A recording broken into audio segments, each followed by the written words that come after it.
Buenas y gélida tarde, queridos amigos. El sol del 25 viene asomando, pero parece que va a venir asomando con una declarada y pronosticada llovizna. Pero de todas maneras, el estudio se llena de calidez, en particular por el invitado que vamos a tener hoy, que aparte de ser amigo es un verdadero maestro y es un constitucionalista de nota que a su enorme producción acaba de agregarle una nueva, 2 tomos, publicados en la Universidad Nacional de Lanús, de la cual es docente. Y querido Jorge Cholvis, bienvenido. ¿En qué otras universidades también sos docente? Hola Pepe, qué gusto estar contigo y en este espacio. Nuestro. Estoy también en la Universidad Nacional de Avellaneda, la UNDAV, y en la Universidad Nacional del Oeste, allá por Merlo y Padua, ¿no es cierto? Sí, tenemos amigos que son docentes allí, entre ellos justamente un economista, pero me llamó poderosamente la atención, me interesa mucho porque justamente el constitucionalismo más en estos momentos. Yo recuerdo que un común amigo y recordado que era don Alberto González Arzac, casualmente mañana en el Congreso del 25 de mayo de hace 2 siglos, también se conmemora la participación de un Arzac. Así que don Alberto viene del patriciado de los inicios de la República. Y junto con vos fueron los que se retiraron del mamarracho que hicieron en el 90, porque no quisieron ser partícipes ni poner la firma, tal como dijo Alberto, a los funerales de la República. Entonces contanos de estos últimos 2 libros que acabé de... Digo porque son recientes, ¿no? Sí. En realidad... Historia de Argentina y Constitución. Se titula, ¿no? Argentina, Historia y Constitución. ¿Por qué? En realidad los procesos políticos e históricos se van desarrollando y se reflejan en los ordenamientos jurídicos constitucionales. La Constitución es una estructura multiestructural, cultural, económica la base y jurídica institucional en el vértice, y no se puede llegar a analizar un texto constitucional sin recorrer los tramos de la historia y cómo se ha llegado a ese texto. Por eso yo vengo sosteniendo que en el tema constitucional hay genealogías y generaciones constitucionales.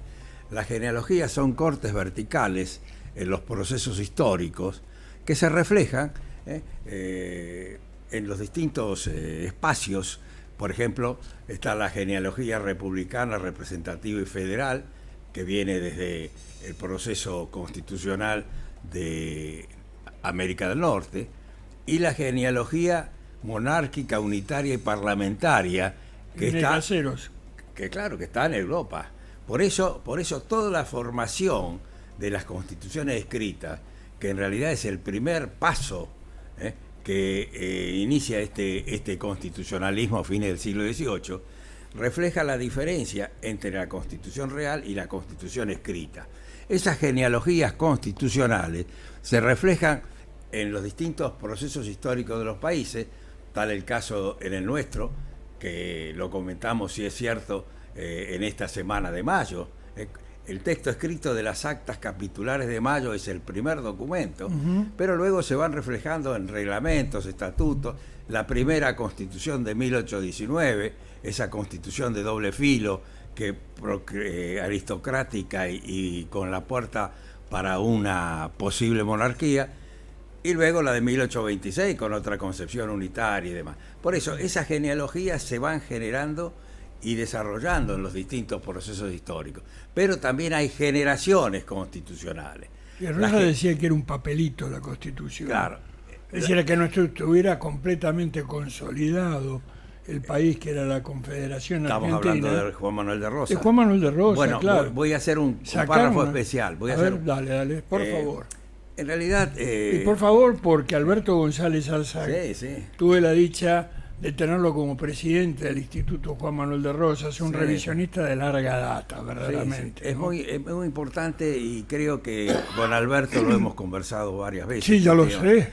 Entonces, en realidad el concepto de constitución real se comienza a efectivizar después de mediados del siglo XIX, con una concepción conservadora por Edmund Burke, pero después, en 1863, a través de Ferdinand Lassalle, que también lo vamos a ver. Pero Rosas, en realidad, comienza a esbozar el concepto de Constitución Real mucho antes.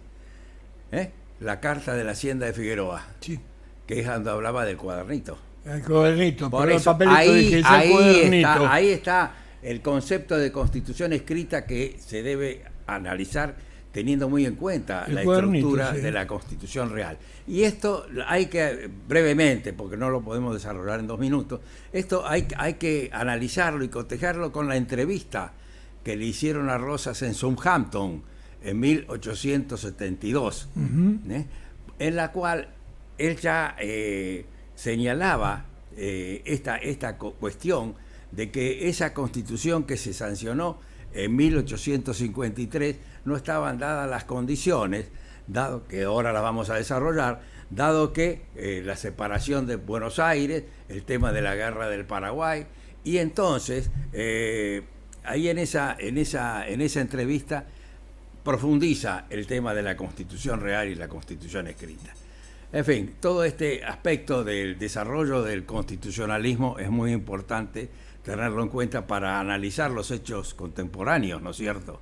Y los conceptos que se han sostenido en función de desarrollar un país soberano y de un pueblo feliz. Eso lo desarrollás en esta obra. Así es. En esta obra... Sé que tiene patrocinio de la Universidad Nacional de Lanús, pero ¿quién la editó? El CID Editor. El CID Editor. El CID Editor. Sí, es una obra que pretendí desde la semana de mayo hasta nuestros tiempos desarrollar todo este tema constitucional. Este tema, por ejemplo, de la generación de constituciones que mencionaba recién. La generación de constituciones son tiempos históricos que van denotando la respuesta jurídica a esos tiempos. Las primeras constituciones, 1787 en Estados Unidos, luego en Europa, 1791, antes fue la Declaración de Derechos que la llevó Benjamin Franklin desde las colonias inglesas de América. Entonces, cada proceso tuvo sus características propias.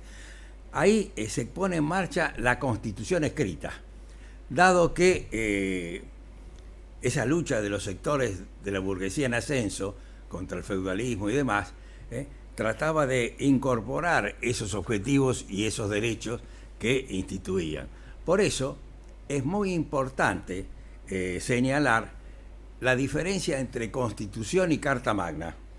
A ver. Las cartas magnas, o las cartas, eran instrumentos otorgados por los sectores dominantes, en el cual el pueblo no tenía participación. Lo que había sucedido con la monarquía británica. Claro, eran cartas que otorgaban los sectores feudales o monárquicos, que el pueblo no tenía participación.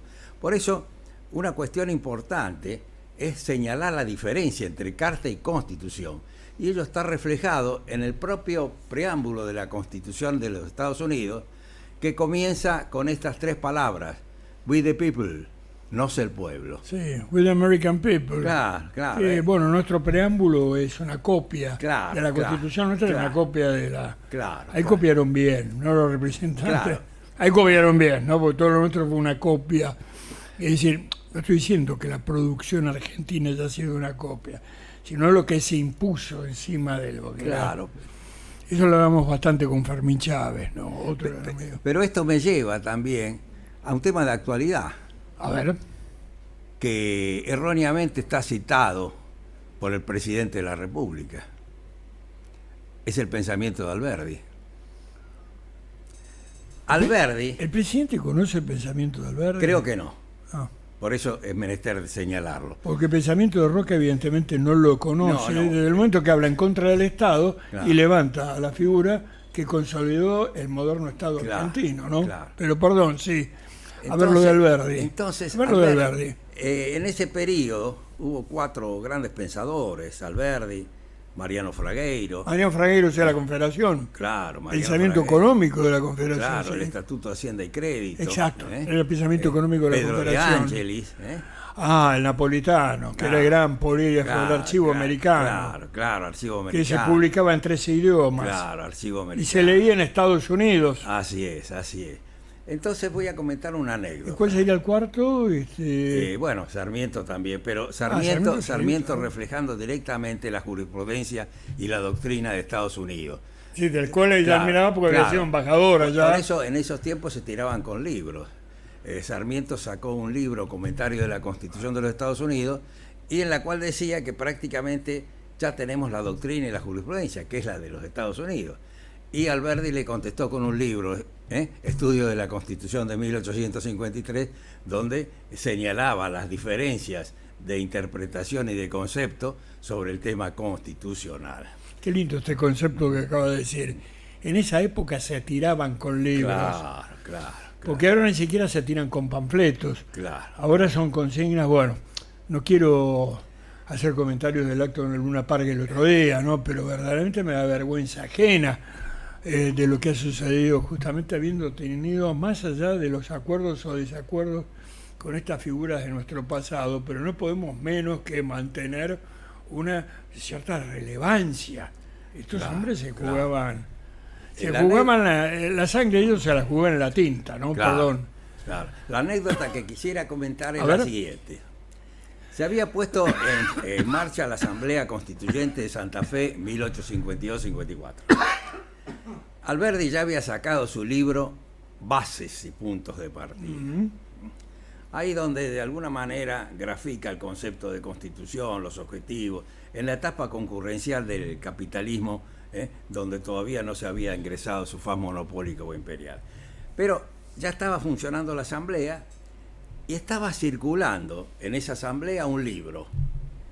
Esto lo cuenta un historiador, Padilla, y dice lo siguiente: estaba circulando El Federalista, que era el libro que se refirió al proceso constitucional de los Estados Unidos, y que que era un conjunto de artículos periodísticos que se agruparon en un texto a los efectos de sostener la necesidad de ratificar la Constitución por 4 estados que todavía no la habían ratificado, 2 grandes, tal el caso de New York y de Virginia. Aquí que ese libro, comenta Padilla, desapareció. Y señala que Juan María Gutiérrez, que es otro que también tenía incidencia en la fundamentación ideológica de esa Constitución, le pide a Juan Bautista Alberdi que en la segunda edición incorpore un proyecto de Constitución. En esa segunda edición se encuentran 2 importantes cuestiones a tener presente y que denotan la mayor importancia de la segunda edición. La primera es las advertencias que tiene esa segunda edición. En una página y 2 párrafos más señala Alberdi que ese libro no se debería haber llamado Bases. No. En realidad dice que ese libro se debería haber llamado Medios de Libertad, Orden y Engrandecimiento para las Repúblicas Americanas de Origen Español. Como lo consideraba muy pretencioso, lo llamó Bases. Entonces, ya vamos a hablar sobre esas circunstancias, pero la otra gran faceta de ese libro es el proyecto de Constitución, en el cual en el artículo 37 Alberdi incorpora ese concepto importante de que una Constitución puede ser reformada en todo o en parte. Y a su vez, en esa norma señala, en la aclaración que hace en la nota a pie de página, por qué ese proyecto y aún nuestra Constitución vigente tiene el tema de la reforma constitucional al principio y no al final. Y señala que coloco la reforma de la Constitución en todo o en parte porque la reforma de la Constitución es un medio de orden y de progreso, porque evita los cambios violentos. Hoy, nuevamente, a la Argentina se la pretende retroceder a 1853, equivocando el concepto que sostenía precisamente Juan Bautista Alberdi.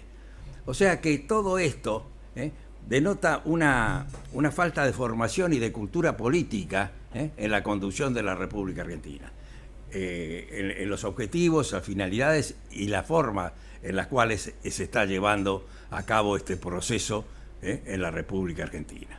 Por eso el tema debemos avanzar. La Argentina tuvo retrocesos históricos.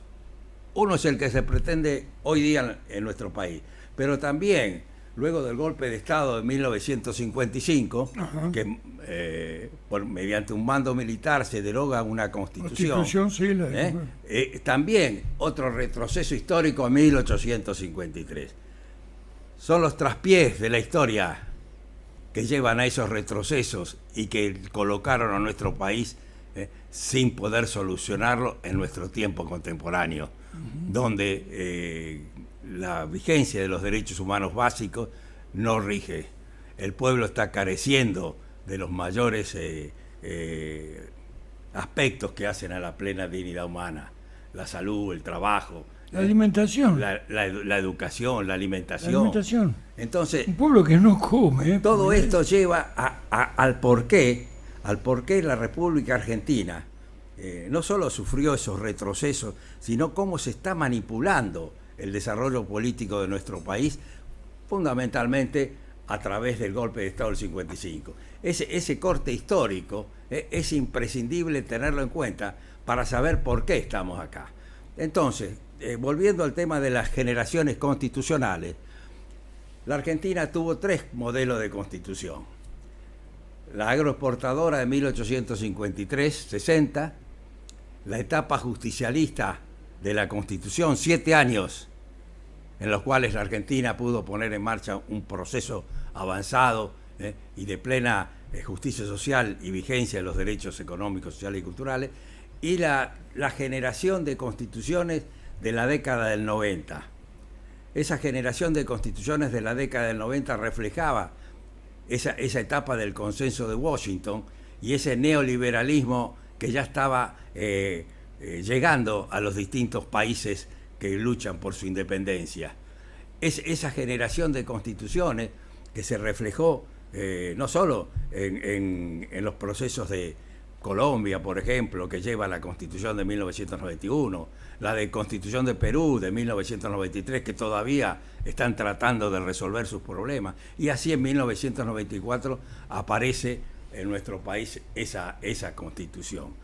Constitución que también es producto de esa circunstancia que brevemente voy a señalar. Luego del acceso del presidente Alfonsín en 1983 al gobierno nacional, puso en marcha una serie de políticas. Entre ellas, trató de iniciar una reforma parcial y circunscripta. Reforma que no pudo llevar a cabo y que luego llegamos a este año 1993, que se pone en marcha esta Asamblea Constituyente que da el resultado de la Constitución vigente. No sé si no me quiero extender. No, es clarísimo, ¿no? Y a partir de ahí, ahora, ¿qué evolución o qué retrocesos se han dado? Porque estamos en una etapa que es un marasmo, que no sabemos si tenemos constitución, no lo tenemos, en la forma en que se maneja, por ejemplo, nuestra economía. Las provincias, aparte, se hablaba para mañana de un nuevo cabildo constituyente o algo por el estilo, el 25 de mayo. Lo interesante es que eso se va a hacer en Córdoba. Y justamente el 25 de mayo es el Cabildo de Córdoba el que se manifiesta en contra del de Buenos Aires, claro, que fue un golpe de Estado, a fin de cuentas, de un grupo de la pandilla del Barranco para imponer el Estatuto de Libre Comercio, lo que significó posteriormente también con Joaquín Campana la Revolución de los Orilleros. Claro. Es decir, ya no es corsi ricorsi, es como un karma. Estamos viviendo justamente lo mismo de hace 2 siglos, que la polémica entre un malentendido libre comercio y un necesario proteccionismo. Vos hablaste justamente de esa constitución que se da con el peronismo, y es interesante que Perón dice: cuando nosotros asumimos el poder, hasta las alfileres se hacían en Gran Bretaña, y cuando él es derrocado, la Argentina ya estaba construyendo turborreactores de combate, no ya aviones, no el Calkin, todo esto, sino aviones de avanzada. Ni hablar de lo que es la industria automotriz y todo lo que significó el desarrollo de la industria en Córdoba, gracias a la figura insigne de otro olvidado, que es el brigadier Juan Ignacio de San Martín. Así es. Que es olvidado, ya que ayer conmemoramos el Día del Soldado Aeronáutico. Así es. Pero son los sectores también de las Fuerzas Armadas que se olvidan de eso, ¿no? Por ejemplo, me acabo de enterar que la fragata no va a zarpar porque no hay plata.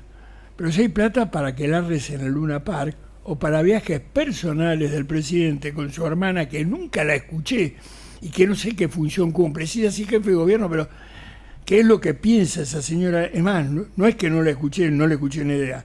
No lo conozco, una receta de repostería, que creo que es a lo que se dedicaba. Bueno, en esas manos estábamos, ¿no? Así es. Todo esto también se debe, lo que fue la Constitución del 94 para mí fue un marasmo espantoso, verdaderamente. Y yo recuerdo las cosas que me decía González Arzac, ¿no? Pero que me lo decía abrumado, verdaderamente. Así me dice: vos sos todavía medianamente joven, pero vos sabés lo que es llegar a mi edad. Bueno, sí lo entiendo ahora, que tengo los años por de eso, antes de llegar al análisis contemporáneo, señalas vos, es imprescindible señalar las diferencias de los modelos constitucionales. Claro, eso es lo que me interesa. En realidad... que no se interesa, mejor dicho, a mí, los oyentes. Siguiendo el pensamiento de Alberdi. Por eso la interpretación constitucional e histórica no puede dejar de lado aquellas circunstancias del desarrollo social y político y económico y cultural. Cuando Alberdi señala en el libro base, y después lo precisa en el libro que sacan en 1854 sobre el sistema económico y rentístico, que es donde desarrolla la faz de política económica. En ese libro Alberdi señala que una constitución no tiene una teoría económica, la presupone. Lo que tiene son normas de política económica constitucional. ¿Y cuáles eran ese criterio, esa concepción arquitectónica de 1853? Y reflejar esos principios de igualdad, soberanía, libertad, en esa etapa concurrencial del capitalismo en la que las personas venían, se radicaban, las empresas, no había ingresado su faz orgánica e imperial. Por tanto, ese proyecto no llegó a ser, posible su concreción. Es más, al poco tiempo, mientras se desarrollaba el Acuerdo San Nicolás, viene el gran problema. ¿Cuál era el gran problema? Y un tema que también es actual hoy día. Urquiza, como director provisorio de la Confederación, sacó un decreto por el cual nacionalizaba las aduanas. Uh-huh. Y además de nacionalizar las aduanas, decía en el artículo 12 de ese capítulo, que los ingresos de la aduana se repartirán entre todas las provincias y con más énfasis en aquellas que más lo precisan. Bueno, eso llevó inmediatamente a que la provincia de Buenos Aires se separe. Vicente López y Planes, que era el gobernador de Buenos Aires, le dijeron venir para acá y le dan el golpe de Estado 11 de septiembre. Es decir, la estación 11 que tenemos acá en el Sarmiento es precisamente por ese golpe de Estado. Entonces, esa constitución, al establecer unos medios de política económica que no se ajustaron a la realidad sociológica del país, fracasó. No solo por este hecho que he mencionado, sino la guerra del Paraguay, la transformación del capitalismo, ya en la octava década del siglo XIX, y ya la aparición del obrero, de la industria, de la cuestión social. No por casualidad, la primera encíclica social es Rerum Novarum, 15 de mayo de 1891. Ya la cosa no era como 1853, como hoy todavía nos quieren hacer volver. Entonces, ahí aparece un nuevo sector social y político que es imprescindible que también ese sector social y político esté a la altura de las circunstancias, que fue el que condujo el presidente luego Hipólito Yrigoyen, confrontando contra ese esquema de fraude y de entrega que la oligarquía estaba llevando a cabo, y que luego de la revolución de 1890 impulsa dos levantamientos armados, 1893 y 1905, Sí. y que fueron derrotados. ¿Y qué hizo el presidente Yrigoyen? No claudicó, llevó adelante la abstención revolucionaria, es decir, no hacer el juego al sistema oligárquico y digamos, y feudal que estaba Sí, hegemónico. y entonces, que existía. y ahí viene otra instancia, donde la oligarquía, los sectores preclaros de la oligarquía, como se dice, se dieron cuenta que así la cosa no podía caminar. Esto hay que tenerlo en cuenta también para hoy. No podía caminar. ¿Y por qué? Porque sin la participación del pueblo, el sistema, por más fraudulento y oligárquico, no caminaba. Aparte, las circunstancias internacionales Claro. eran otras. Y ahí, Por eso sí. es interesante ver, no hay un Alberdi, hay varios Alberdi. Claro, claro. Que es la evolución del claro, pensamiento de Alberdi, claro, que fue claro. muy bien analizada por un historiador, Ah, pero que es Luis Alberto Murray, sí, en pro y sí. contra de Alberdi. Claro, claro. Bueno, la principal crítica a la guerra del Paraguay Totalmente, es el crimen de la guerra. Totalmente. Epa, Y los escritos póstumos de Alberdi también hay que leerlos. por supuesto. Pero lástima que no tenemos tiempo. Pero entonces, la presencia de Yrigoyen reflejó un nuevo sector social. Los sectores medios, los sectores trabajadores, los obreros que estaban por los alrededores de la ciudad. Y llevó a lo que se denominó... Sí, el nacimiento del proletariado, de una clase obrera urbana, que no se da con el peronismo, sino que son los que van a Plaza de Claro, Mayo el 17 pero algo de tiene octubre. algo tiene que octubre. señalarse que de luego lo hizo el peronismo. No, desde luego, pero digamos Claro. que ya había Por eso. una masa obrera que era mayormente o anarquista o socialista, bueno, hablamos de artesanos, manufacturas, etcétera, que son los que protagonizan el 17 de octubre. Después, Claro. bueno, Ya vamos a hablar del 17 de claro, octubre. porque con Perón ya es el movimiento obrero Y organizado. vamos a hablar ¿no? de Evita, Perdón. de Evita también. Dale, adelante. Pero brevemente quiero señalar que esos acuerdos que se realizaron con Roque Sespeña y Yrigoyen para Ajá. poner en marcha la integración de ese sector social en el proceso político, cerraron una etapa, pero no cumplieron todo lo que debían cumplir. Es decir, Yrigoyen planteaba la intervención de las provincias para que el pueblo tenga su presencia en los distintos ámbitos provinciales y que las oligarquías lugareñas no dominen esa definición.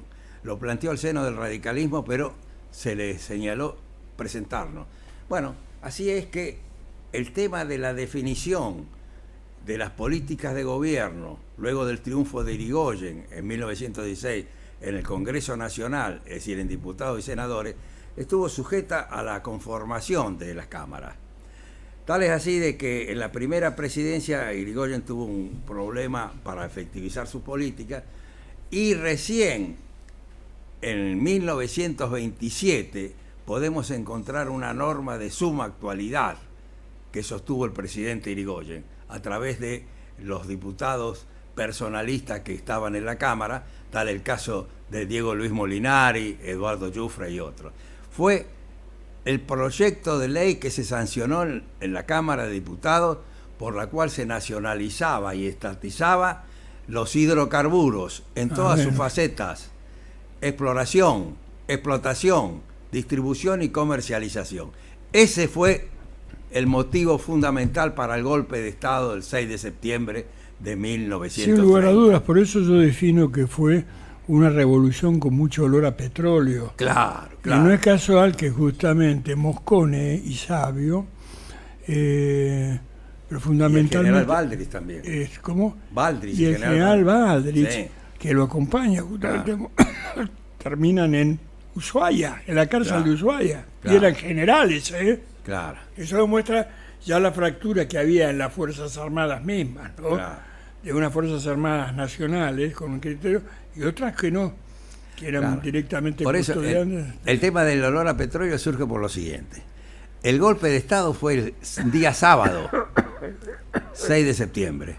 El domingo 7 iba a haber elecciones en dos provincias, San Juan y Mendoza, donde el radicalismo personalista de Irigoyen tenía muchas posibilidades de triunfar. Claro. Y de esa forma, esa ley de hidrocarburos podría ser aprobada en el Senado, que Irigoyen se lo reclamó en 1928, 29 y 30. El Senado no las trató. Con el triunfo del 7 iba a ser posible. Por eso bien se dice que este golpe del 6 de septiembre tiene más olor a petróleo que a pólvora. Y ahí la Argentina ingresa en la década infame, con una serie de circunstancias, en donde nuevamente el retroceso a 1853.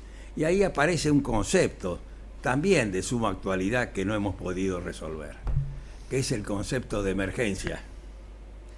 Ahí cuando en el Senado de la Nación en 1932 se ponían en discusión los decretos que había sancionado el gobierno de facto, en especial el tema del el impuesto a los réditos, ahí es cuando en el Senado 3 senadores, José Nicolás Matienzo, Bravo y otros, ante esa cuestión de la emergencia dijeron, sí, acá estamos en emergencia, todo es de emergencia, los impuestos son de emergencia, la moral es de emergencia. La moral es de emergencia, sí. Y acá estamos nuevamente en esa circunstancia.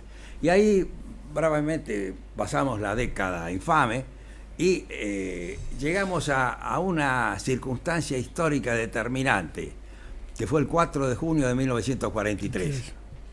4 de junio de 1943, en el cual ese movimiento militar se aceleró. ¿Por qué? Porque el presidente Castillo había tomado conocimiento que el general Ramírez estaba en contacto con sectores radicales y le ordenó a su ministro de Marina que saque al comandante en jefe de ejército. Bueno, el comandante en jefe de ejército puso en marcha ese movimiento. No, porque ya tenían aparte determinado quién iba a ser el presidente, claro, que era Patrón Costa, nada menos. Claro, claro. Iba a seguir ese fraude patriótico de la oligarquía. El fraude patriótico era lo que iba a seguir. Entonces, que ahora quieren decir, pues yo tenía una discusión esto con gente de la sociedad rural, que la década infame ni fue década ni fue infame, y que era un invento de Arturo Jauretche. Le digo, no. Esa es una definición que dan los Perduelli y José Luis Torres. No, de Arturo Jauretche, porque son bastante patoteros, ¿no? No tienen ni idea de quién fue José Luis Torres. Otro gran olvidado al que nos vamos a referir en algún momento, ¿no? Pero que se refiere muy bien a este grupo, a esta sección social, por llamarla de alguna forma, como los Perduelli, ¿no? En la antigua Roma, Hostis era el enemigo. Pero el Perduellis era el traidor a Roma, el que se lo tiraba de la ruca a Tarpeya, verdaderamente.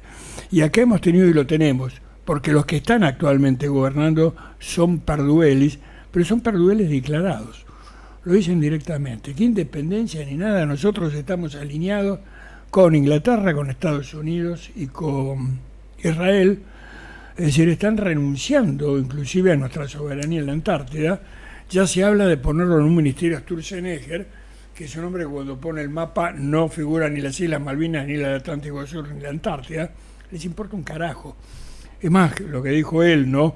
A donde vamos nosotros necesitamos ni historia ni héroes nacionales, y reemplazó, ahora menos mal que volvimos, a Rosas por un guanaco, por animalitos que aparte están en aras de extinción. Es decir, son coloniales convencidos verdaderamente. Y después, por ejemplo, las declaraciones de José Luis Espert referente a el campo, la producción agraria. Federico Espert, José Luis Espert no es un productor, es un rentista agrario, es un tipo que vive de la producción, de la renta, de la zona núcleo. El hermano sí, pero bueno, es decir, es el sector que apoyó el golpe del 6 de septiembre, es el sector que acompañó el Cristo vence de las toberas bombarderas, Bombardera el 24 de marzo del 76, pero algo peor, el 2 de abril del 76, no el 2 de abril de recuperación de las Malvinas, el 2 de abril que Martínez de Oz saca Así es. la ley de entidades financieras y los lineamientos generales de una economía de especulación que no ha sido modificada. Así es, así es. Cuando Milei habla del sector financiero, le habla a los bancos, no habla a los productores. Y acá tenemos un papanatas que es conocido porque es el marido de una modelo, el marido de Pampita. Por ejemplo, dice que hay una pyme por millón de habitantes. Entonces, decirle, así que hay solamente 46 pymes en la Argentina. Estos tipos viven en el país de nunca jamás. Ahora lo llaman el país de Narnia. Viven en la misma, en la galaxia de la mierda, viven en un satélite verdaderamente. Pero estos tipos han llegado por un proceso democrático. Así es. Por eso ahí está lo dramático. Claro. Estos tipos no asumieron con un bufo, fueron votados. Por eso hay causas para que lleguen a eso y es menester explicarla, ¿no es cierto? Claro. El tema del discernimiento. Pero yo quiero seguir el proceso histórico. Bueno, por favor. Porque es importante que se conozca cómo ese movimiento del 4 de junio del 43 se acelera. Bien. Y se califica. En realidad, en septiembre del 43 hay una entrevista que el coronel Perón tuvo en el Departamento Nacional del Trabajo. Esa entrevista está relatada por Francisco Figuerola en su libro, sí. Y a su vez la he recibido de su hijo transmitida oralmente. Sí, lo conocía el hijo, claro. de Figueroa. Entonces, esa entrevista, que iba a ser meramente formal, señala que duró hasta altas horas de la noche. Y entonces ahí señala Figueroa lo que más le preocupó al coronel Perón fue el estado social en que se encontraban las clases trabajadoras en la Argentina. Y por eso no es por casualidad que ese Departamento Nacional del Trabajo, 2 meses después, en noviembre, ya no era más departamento, era Secretaría Nacional de Trabajo y Previsión, y ahí es donde pone Perón en marcha esa política social, que a su vez se fue profundizando con otros conceptos que hacen a la política económica y al desarrollo cultural y político. Por eso es indispensable también hablar del 17 de octubre. El 17 de octubre, que se pone en marcha respondiendo al golpe de Estado que le dieron al coronel Perón en los primeros días, el 9 de octubre, el general Ábalos en Campo de Mayo, y que lo lleva a Perón a la isla Martín García. Entonces ahí se pone en marcha la respuesta a ese golpe de Estado y la movilización popular en pos de un nuevo proyecto nacional en la Argentina. Movimiento del 17 de octubre, que no solo es una gran movilización obrera, es el movimiento que sentó las bases reales para la Constitución Nacional de 1949. Ahí nace el proceso constitucional en la Argentina, con la participación popular, la movilización y la presencia del pueblo organizado. Esa es la gran cuestión a tener en cuenta, es la presencia del pueblo organizado. Es la que impulsa un proceso constitucional y político. Ese movimiento luego se fue consolidando a través de las formas democráticas con el triunfo del general Perón en las elecciones del 24 de febrero de 1946, y ahí se pone en marcha todo ese proceso. El decálogo de los derechos del trabajador, la declaración de la independencia económica, el voto femenino, y toda esa concepción de planificación que ya se había puesto en marcha en el Consejo Nacional de Posguerra. La tercera posición en política internacional. Exactamente. No alineamiento con los bloques que estaban en pugna. Esa es la concepción que luego, ya en 1972, ya se fue efectivizando en el plano Perón rompe internacional. bloqueos, le rompe el bloqueo que sufría España. España estaba bloqueada, Así por es. eso Baevita y todo esto habían Así bloqueado el gobierno de Franco. Y después, posteriormente, en su tercer gobierno, rompe el bloqueo con Cuba. Claro. Y todavía hay automóviles fabricados en Córdoba que están circulando en Cuba. Se les vendió, que no la cobramos nunca, ¿no? Una enorme cantidad de, no solamente de vehículos, sino de maquinaria agrícola. Es cuando la Argentina empieza a fabricar maquinaria agrícola y no a importarla. Es decir, Es increíble lo que se hicieron los 10 años de gobierno peronista, el despegue absoluto, lo que muestra que cuando hay voluntad política de desarrollar, la Argentina tiene los medios para poder aspirar a una transformación. Lo que sucede es que ahora estamos en manos de gente que no lo desea directamente. Por eso, pero vamos a llegar al golpe de Estado del 55. Vamos. Entonces, ¿cuál es la característica de la Constitución del 49? No solo que incorporó nuevos derechos individuales, como el recurso de habeas corpus a nivel constitucional, la teoría del abuso del derecho, que en forma expresa señaló el artículo 35, que el abuso del ejercicio de los derechos que lleven a la explotación del hombre por el hombre serán delitos castigados por las leyes, y a su vez el decálogo de los derechos del trabajador, de la educación, de la familia y de la cultura. Pero en el capítulo cuarto de esa primera parte, en los artículos 38, 39 y 40, incorpora las nuevas normas de política económica constitucional para efectivizar ese desarrollo económico con independencia y justicia social. Es decir, la propiedad en función social, la intervención del Estado, la economía al servicio del bienestar general y los recursos minerales, etcétera, etcétera. Sí, o sea, la antítesis de lo que vivimos ahora.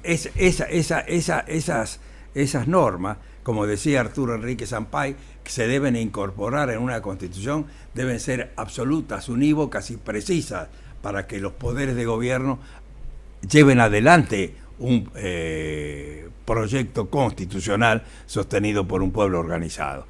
O sea que ahí la Argentina entraba en otro periodo que duró 7 años, de gran desarrollo industrial, gran desarrollo en los transportes, en la industria atómica. La Argentina no tenía deuda externa, resolvió el tema de la deuda externa, y así es que lamentablemente la reacción fue poniéndose en marcha.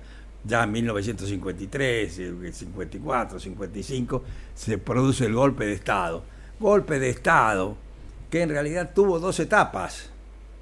Ese golpe de Estado tiene una primera etapa con el general Lonardi que jura por la Constitución Nacional de 1949. No hace lugar a esa resolución, a esa proclama del golpe de Estado que pretendía derogar a la Constitución del año 49. Lonardi jura por la Constitución del año 49, sus ministros juran por la Constitución del 49 y a su vez la Corte Suprema jura por la Constitución del año 49. Obviamente duró 2 meses, ahí se produce el golpe dentro del golpe. Por tanto, ese periodo se pone en marcha con una institución que es menester poner en el debate también, que fue la Junta Consultiva Nacional. Junta Consultiva Nacional que estaba en manos de los partidos de la oposición y que a su vez fueron diseñando ese germen que hoy día tenemos y que no hemos podido resolver los argentinos. Esa entrega, es el neoliberalismo que somete a los pueblos y que quita los derechos.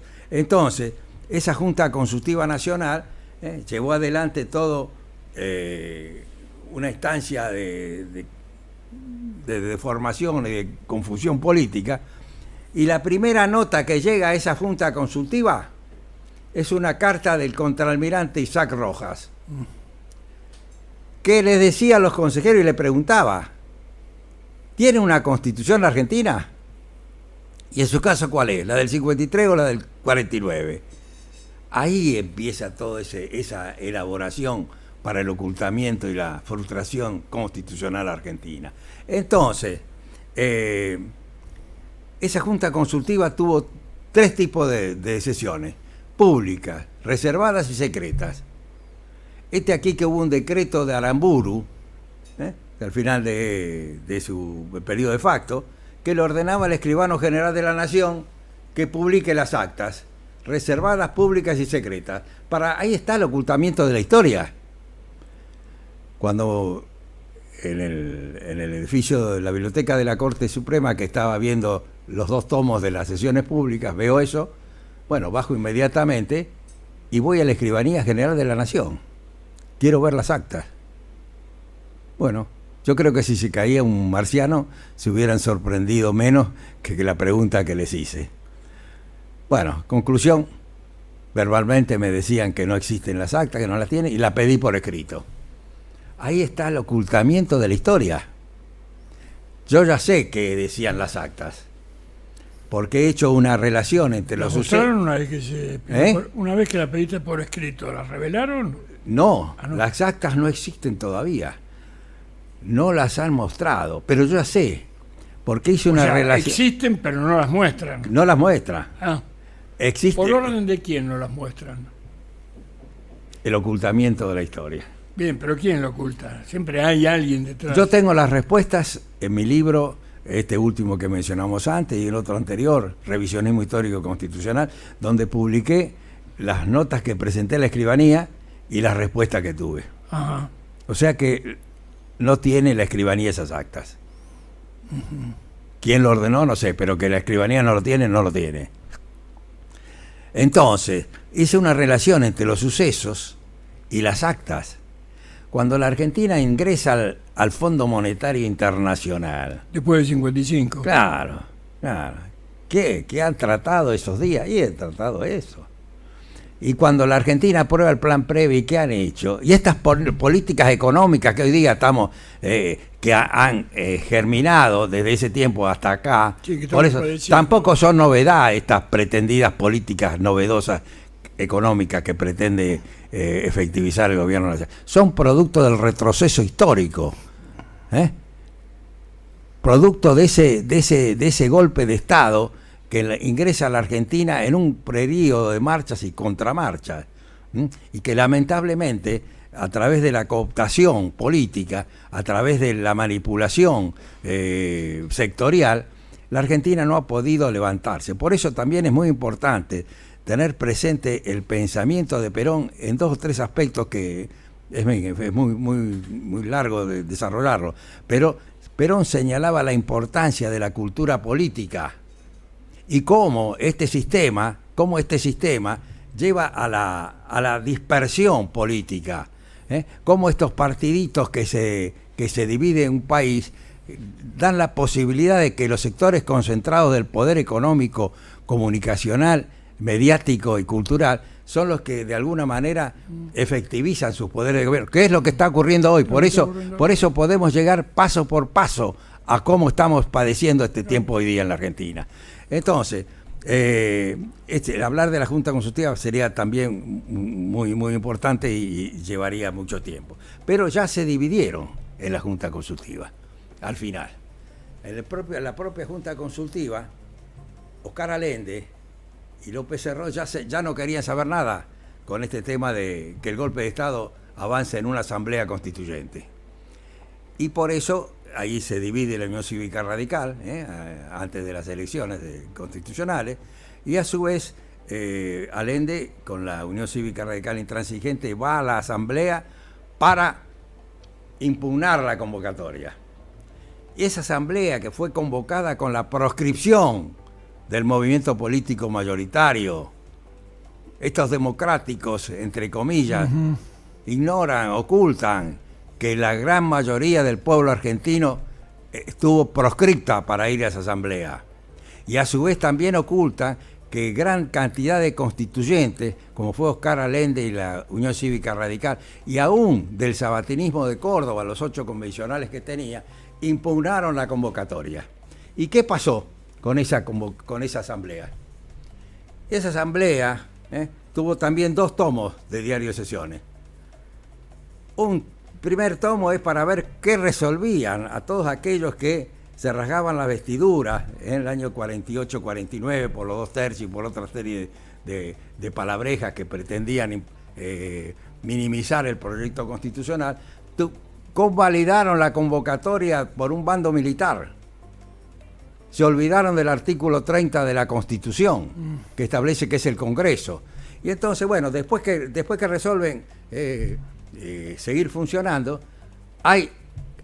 tienen que empezar a sesionar con los proyectos que estaban en la Comisión Revisora de la Constitución. Y ahí tratan el primer artículo, el artículo nuevo, es decir, el que se conoce hoy día como 14 bis. ¿Y qué decían los convencionales constituyentes de Santa Fe? Claro, no podían ignorar los decálogos del derecho del trabajador del año 49. No podían ignorarlo. Entonces Jáuregui Berry y otros dijeron, vamos a sacar una norma sobre este tema de los derechos del trabajador, de los sindicatos y de la seguridad social, en 3 párrafos, que en realidad sea no tan programática como la Constitución del año 49, que era una norma que efectivizaba la docencia constitucional para que el pueblo esté en condiciones de sostener sus derechos, sino hacerla operativa. Por ello, leer hoy día ese artículo 14 bis nos da la pauta de cómo las prescripciones de ese artículo no tienen ninguna vigencia en nuestra realidad contemporánea.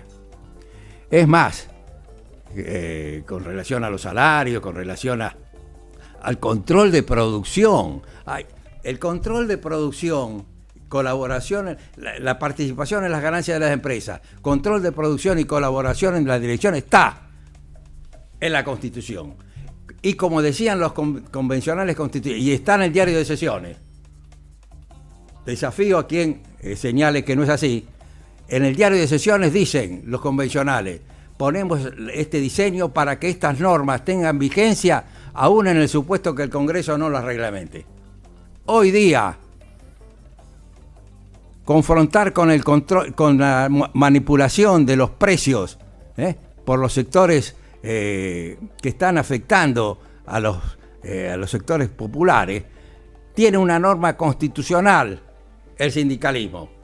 Está escrito, no solo participación en las ganancias de las empresas, que es lo que de alguna manera aparece en el constitucionalismo contemporáneo, pero no, ninguna establece el concepto de control de producción y colaboración en la dirección. El control de producción no es solamente para saber la cantidad, no, la cantidad, el costo, las ganancias excesivas y demás. Esta es una facultad que hoy día todavía hay que ponerla. Entonces, ¿qué pasó después que se sancionó ese artículo brevemente? Claro, tenía que poner en debate los otros artículos que estaban en la Comisión Constituyente, en la Comisión Revisora de la Constitución. Están las normas de política económica constitucional, que tampoco podían obviar lo que decía la Constitución Nacional del año 49, ni tampoco los representantes de la Unión Cívica Radical del Pueblo podían obviar lo que decía la Declaración de Avellaneda de 1945, que no tengo tiempo para desarrollar. Entonces, ¿qué ocurrió? Y esto también lo puedo fundamentar. El contraalmirante Isaac Rojas dice en sus memorias, editadas por Editorial Planeta en 1993, yo recibía las noticias de la Asamblea Constituyente que me venían por los diarios de sesiones y me daba cuenta que ese no era el objetivo. El objetivo era retroceder a ese demoliberalismo que hoy día es el que nos quieren imponer. Y entonces, ahí dijo Rojas, le encomendé a un capitán de navío, Ricardo Fitzsimón, tómense un tren esta noche y dejen sin quórum a la Asamblea Constituyente. Y así ocurrió. Y no solo lo fundamento con lo que dice Rojas en ese libro, sino lo fundamento también con el diario de sesiones de la Convención Nacional Constituyente, en la cual los 9 convencionales que se fueron y dejaron sin quórum a la convención, dijeron en una página y media, pero la parte final es ya suficientemente aclaratoria. Nos retiramos porque entrar a conocer estas normas de política económica constitucional implicaba la rehabilitación histórica del gobierno depuesto. Esta es la verdad histórica que el peronismo debe sostener. Ese proyecto que en su momento se sancionó el 11 de marzo de 1949, jurado el 16 de marzo, y que luego no tenemos tiempo para avanzar con el regreso del general Perón en el año 72, 73, 74. Se nos voló el programa, pero va a haber una segunda parte de este programa, porque hemos llegado acá. Esto lo dejamos pendiente para el próximo programa, porque nos interesa particularmente toda esta reseña histórica que estás haciendo. Sí. Disculpame porque ya pero se nos quiero agotó el aclarar que tiempo. por eso nos permite este debate, estos temas, el por qué estamos padeciendo hoy este gobierno netamente, nacional. Netamente. Que frena, nos pone en una situación neocolonial y de sufrimiento a la gran Por mayoría. eso te agradecemos mucho este análisis, aparte muy serio y muy bien fundamentado, y esta suerte de revisionismo histórico verdaderamente, porque nos están poniendo nuevamente una versión oficial de la historia, ¿no? Entonces, fíjate vos lo interesante que decía de las actas que no te mostraron. Bueno, lo vamos a dejar para todo esto lo podemos ampliar, pero claro vengo sí. sosteniendo el revisionismo histórico constitucional. Sí, aparte hay una obra que llama tuya, que llama el revisionismo histórico. La historia y la Constitución tienen una directa relación. Perfecto. Te agradecemos muchísimo, Jorge. Te agradezco a vos. No, al contrario, le agradecemos a nuestros oyentes también la atención y sobre todo la lealtad con que nos siguen programa tras programa. Tenemos para más adelante también con gente de pensamiento nacional, ¿no? Sobre estos tantos temas, ¿no? ¿Qué es lo que va a pasar con la Antártida, por ejemplo? Claro.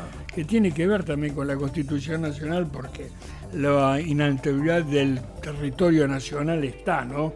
Así es. A mí le parece que se olvidó que el comienzo de la Constitución Nacional hablamos de los derechos soberanos sobre Malvinas y su proyección sobre la Antártida. Bueno, vamos a tratar esos temas y otros más, pero nos interesa particularmente todo el desarrollo histórico que has desarrollado, porque nos ha quedado más o menos trunco, sobre todo el tercer gobierno de Perón en adelante, después la dictadura y los gobiernos constitucionales. Hay mucho para hablar. Perfecto. Hay mucho para hablar. Te esperamos, Jorge, y los esperamos también a todos ustedes, queridos oyentes y amigos. Abríguense para mañana y que pasen un muy buen fin de semana y gracias por acompañarnos.